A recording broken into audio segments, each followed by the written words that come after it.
गुजरांवाला के इलाका एमनाबाद से, जहां पर मोहल्ला सलामतपुर में गंदगी की वजह से डेंगू फैलने का खदशा। जगह जगह गंदगी के ढेर, गलियों बाजारों में पानी खड़ा हो गया। जिली इंतजामिया लाइलान शहरी सरापा एहतजाज।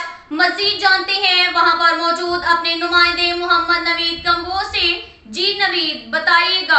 जी बिल्कुल, इस वक्त हम मौजूद हैं इमनाबाद के मोहल्ला सलामतपुरा में, जहां पर खड़े गलियों बाज़ारों में पानी ने लोगों का जीना दोभर कर दिया और गंदगी के ढेरों ने डेंगू के मच्छरों की पैदावार का सिलसिला शुरू हो चुका है। इस वक्त हमारे साथ मौजूद जो शहरी हैं, जो मकामी हैं, उनसे हम मज़ीद जानते हैं उनको क्या क्या प्रॉब्लम है। जी अस्सलाम वालेकुम जी, मैं अहले मोहल्ला सलामतपुरा के रहायशी हम सब जी हम एहतजाज कर रहे हैं, लिहाजा यानी कि ये सफाई का इंतज़ाम नहीं है।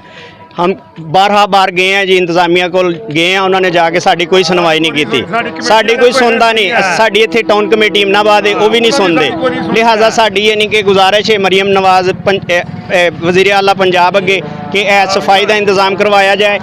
ਇੱਥੇ यानी कि इस गंदे पानी की वजह तो डेंगू पैदा हो रहा है, तो डेंगू पैदा होने की वजह तो यानी कि साढ़े बच्चे बीमार हो रहे हैं। लिहाजा गुजारिश है कि साढ़े नाल भी वो जड़ा मुहिम चलाई है ना साफ सुथरा पंजाब, ਉਹਦੇ वास्ते सानू भी यानी कि मेहरबानी करन, ਉਹਦੇ वास्ते यानी कि साढ़े विच महल्ले में सफाई करवा दी जाए, मेहरबानी।